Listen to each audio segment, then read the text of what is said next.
Hey, what's going on, guys? Welcome back to the channel. Today we are returning to the My Favorite LJN tournament. Today we are finally in the fourth round. So I've been talking about finally seeing light at the end of the tunnel.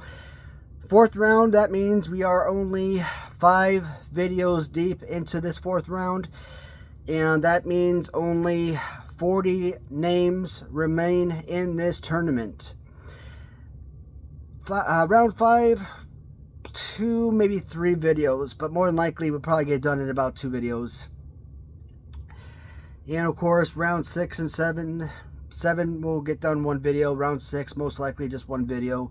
So really, round 4 is the biggest remaining amount of videos before we're done. Not a whole lot of information to put out at the beginning of this video, so we will be able to dig deep go right into today's video. So from this stage forward, the main LJN wall, the original LJN wall, will be our backdrop. Hopefully it's not too dark over here, but you guys already seen all of the LJNs, customs, original, it doesn't matter. So I don't think you need to see every intricate detail of all the figures. But if you have any problems, please let me know, and I'll find a more lighted area for you guys. But with that being said, let's dig into these names and see what the matchups will entail. All right, first matchup for today is going to be the Ultimate Warrior from Wrestling Rider. That is the Hogan figure, and he is going to square off against Brian Pillman.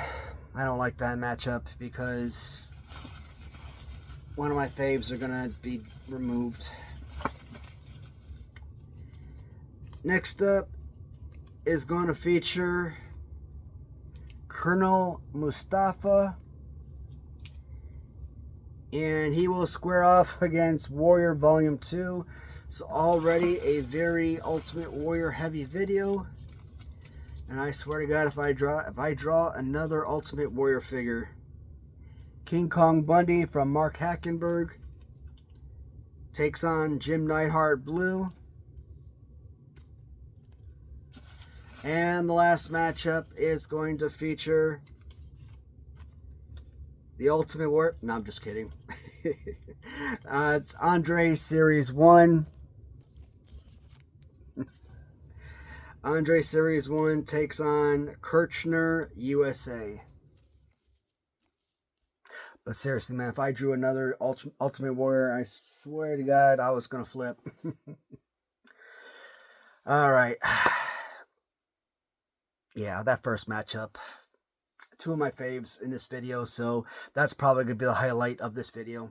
But let me pause to get those figures pulled, and we will begin momentarily. All right, first names from Wrestling Rider.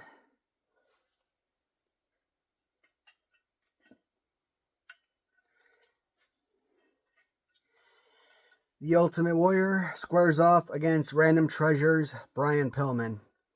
And we will start with the from Random Treasures, Brian Pillman, the Galoob 2-Up.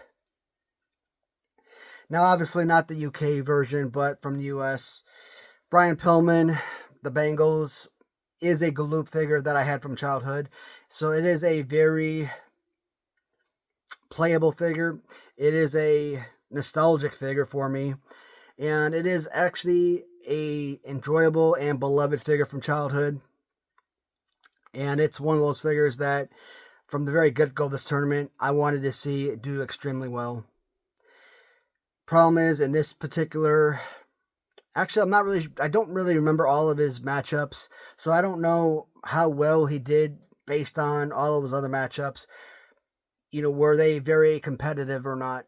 I don't remember. I don't remember every matchup for every figure, right? But going up against this Ultimate Warrior, which we already know is one of my favorites, right? Can I legitimately put this Brian Pillman figure over an Ultimate Warrior figure that I've always coveted, basically from the very beginning of the collection. Back in 2022. No, I lied. 2021. Back in 2021, at the very early stages of the LJN collecting, this is one of the earliest LJN customs I picked up.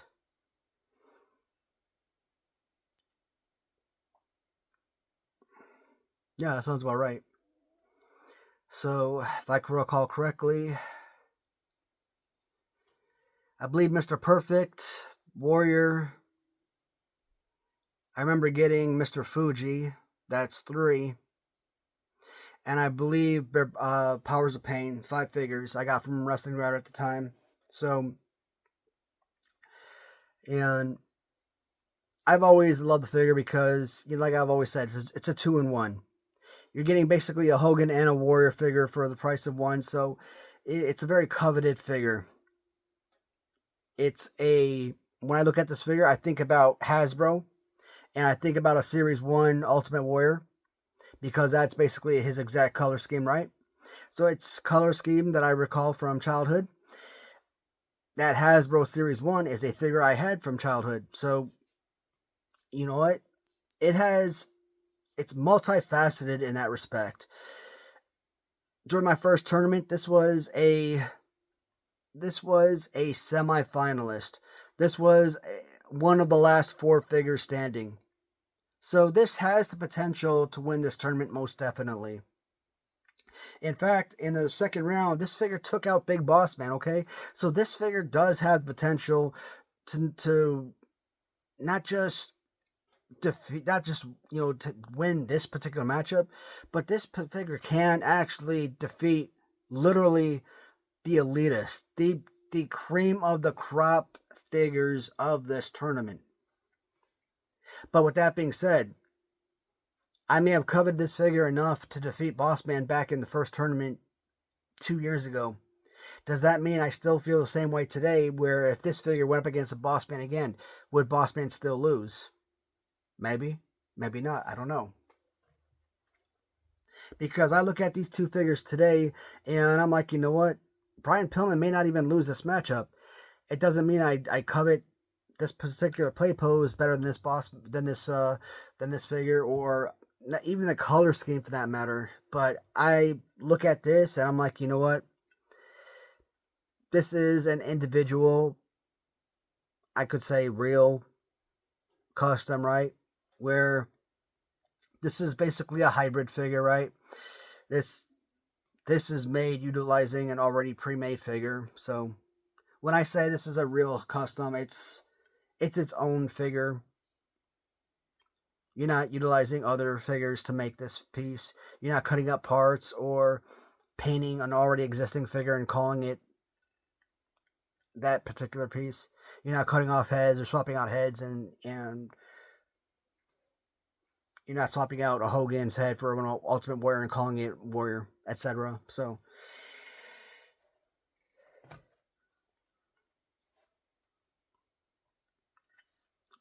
with this Brian Pillman, great look, great play pose. I love the way that this figure glistens. There are a lot of positives to take away from this. If this figure makes it to round 5, based on, if you eliminate these 2 figures, based on the other 38 figures in competition, what is the likelihood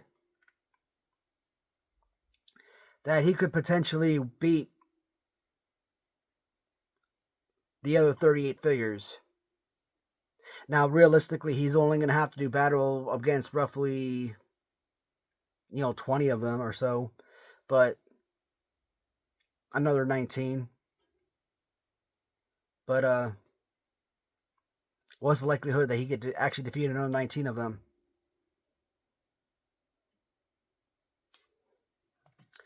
Which one of these gives you the best possibility of not just making it to the 5th round, but the potential to go further. I always have to look ahead. And yes, the Ultimate Warrior does give you that best potential to possibly go even further. This is a fantastic piece. 4 rounds in his first tournament was a great run. I wanted this to go at least one more round, and I could have been thrilled. But I think four and out is a solid push. I'm okay with that. Ultimate Warrior will push on to round 5.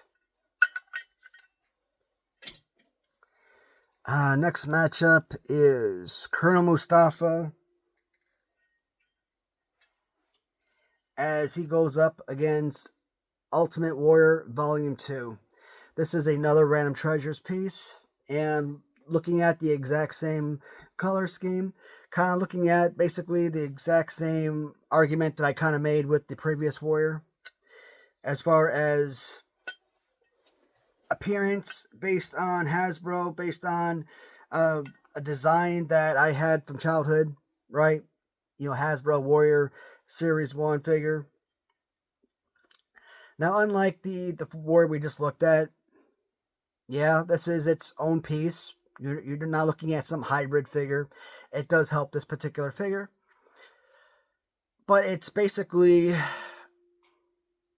Well, no, let me rephrase that. Yes, it is its own mold, right? But it's molded after a Warlord figure. So can I really say it's its own piece? Not necessarily. Like Hasbro, where you basically got about 5 or 6 different molds, and they keep realizing the same body types over and over again. LJN, they got a ton of different body types, but they do have certain figures where they do kind of mimic the same fighting pose here and there. Like, Sheik and, Jimmy Snuka have roughly the same fighting pose. Roddy Piper and, Jimmy Snuka, or excuse me, Roddy Piper and Jim Duggan might have roughly the same fighting pose. Outback Jack might have roughly the same pose as them. George Steele and King Kong Bundy might have roughly the same pose, etc. So, or Outback Jack and like, Ward might have like a very similar pose, etc. So, and then you kind of look at Random Treasures and you look at like Bob Backlund and B. Brian Blair, or you look at Warrior and Berserker, and then you look at like Warlord, they got like very similar pose. Mr. T and Barbarian have the same pose and stuff like that, right? So it's not like they're all like extremely unique poses. They do mimic after other LJN figures, right? So they do have the molds, they do swap out the heads. So when I say they're their own uniqueness, it's not like that Warrior, where you're taking a legitimate Hulk Hogan, cutting off the head and swapping it out with the new head and creating this hybrid figure. So you got to be very specific with your description of its own uniqueness and what have you, but you guys know what I mean, man. But they did a fantastic job, and this is, as I said before, this is a figure that I didn't necessarily want at first, because I will always say the original Warrior was spectacular, and I would have liked if they had come out with a different figure, because we already had an awesome Ultimate Warrior as part of LJN, and we didn't really need a new Warrior. You coming out with Rick Rude, I get it, necessary, but Warrior wasn't really something that I was eyeing. I mean, really, is that peach skin really that detrimental to fans that they had to get an upgraded skin tone? And like I said, the original Warrior was still a much better figure, much better pose than what you got from the Warlord pose anyway, so not necessary. But it's still, again, among the Random Treasures collection, is still one of their top 3, top 4, top 5 figures, so Definitely no shades. Definitely one of their better figures. And is this a piece that's a fifth rounder? Absolutely. Is it going to make it to the fifth round? Going up against a Colonel Mustafa, I think the second I read off Colonel Mustafa's name, even before I read his counterpart's name, it was like almost 90% guaranteed that whoever's name I was reading off, that his competition was going to lose. Almost 90% guaranteed. This Ultimate Warrior is not going to beat Colonel Mustafa. I already know. So, yes, Colonel Mustafa is moving on to round 5. Look, not only is Colonel Mustafa in my 10, if Ricky Steamboat, the Dragon version, if he doesn't win this tournament, if he's not the figure that unseats the Bruiser Brody figure as my LJN champion, this has got to be the custom that does it. Among the customs. If it's not this, I still put my money on Zeus. Zeus is really one of those guys that who is already a tournament winner among the Brown Treasures tournament, of course, but he's got a lot of benefits that I've talked about as well. So, I mean, there are certain customs that I really covet up there, that are really high up there, but if it's going to be a custom figure, there's probably 3 to 5 figures that I really value, that I think has the potential. Now, there's probably another 2 or 3 figures among the originals that I think have potential. And after my last tournament, several videos ago, I think I said that maybe the Series 1 Hogan really shot up my list.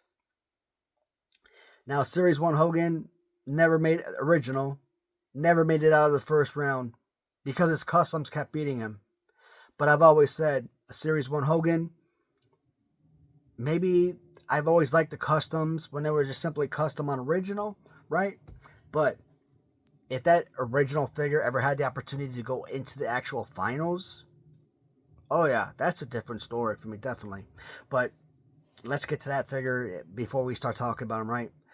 Big Boss Man. Big Boss Man can win. Kamala.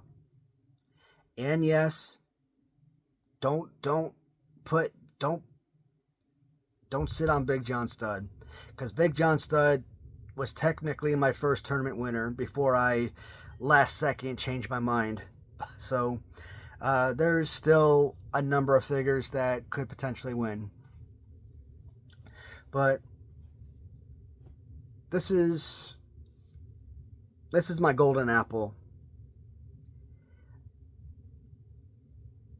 One of my viewers, he mentioned doing a sort of Hall of Fame among my LJNs. And this figure, man, even if this figure doesn't win this tournament, I feel like I wanna do a special Hall of Fame episode and put this figure in the Hall of Fame, even if he never wins, just because I feel like this figure is that freaking good. That's how much that this figure speaks to me.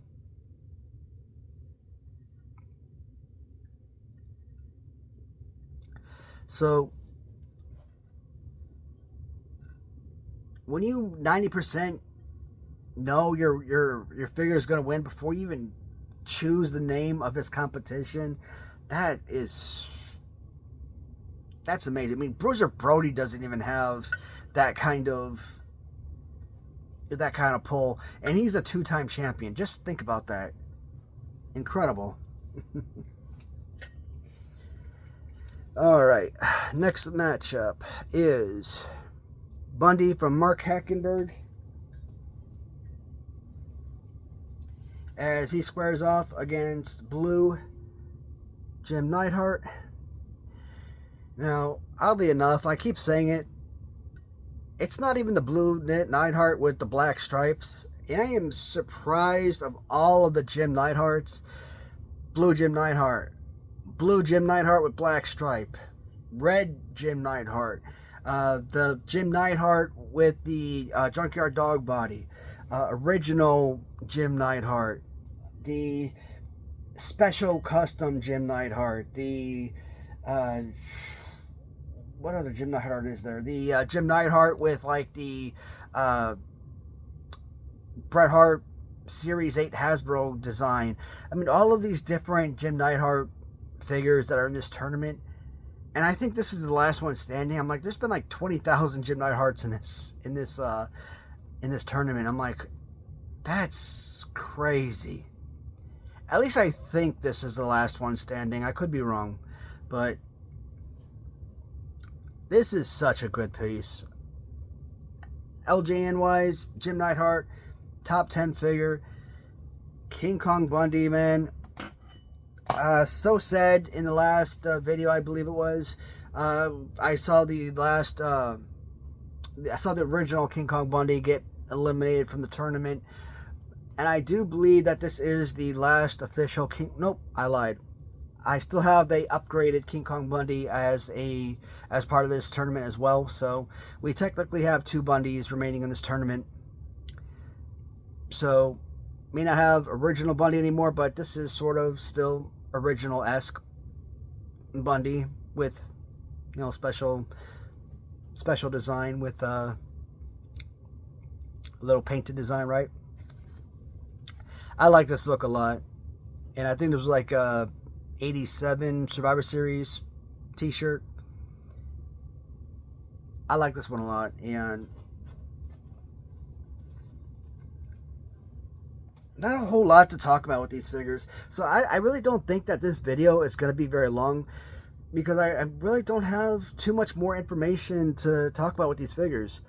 And the thing is, after 3 rounds of talking about these figures, I think I finally have a good idea of where I'm going with a lot of these matchups. Especially in round 3 with so many videos where they were just so freaking difficult. Actually, round 2 was the most difficult. Like, I was suffering. Those videos were so difficult to make a choice. But so far, choices are coming relatively easy.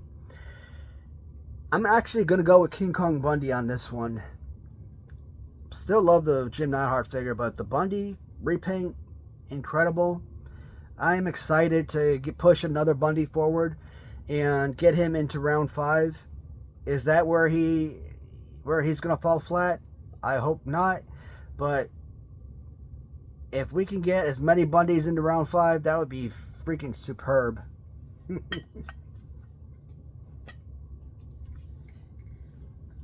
And the last matchup is going to feature Andre Series 1 as he does battle against USA Kirchner. And this is a fun matchup.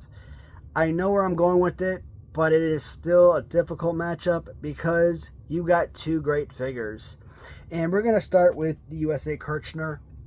Oddly enough, when I bought this figure, like, I really liked it because I really liked the kind of like change a little bit of the design of the camel pants, right? When I looked at it, it really wasn't like Army BDU pants. I kind of looked at it more like a lighter sort of hunting pants design. And I didn't really think that the facial hair was done that well. And I'm like, you know what? The design on the shirt wasn't painted all that great.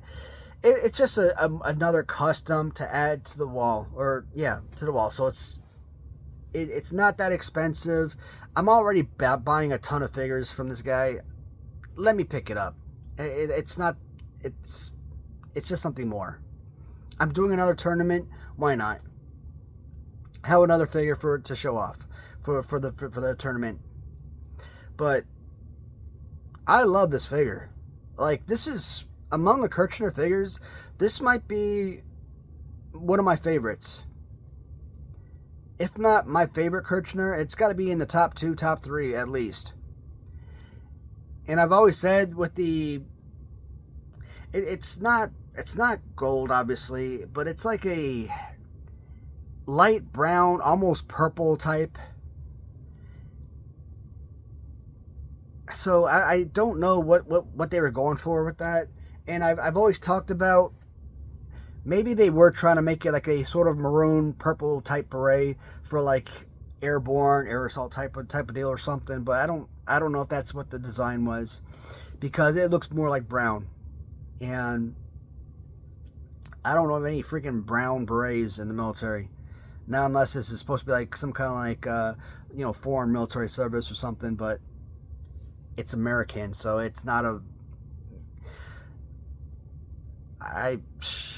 unless it's supposed to be like, Navy, Air Force, unless they got some kind of brown beret, but, I mean, it's supposed to be Army, right? What the hell brown beret do they have?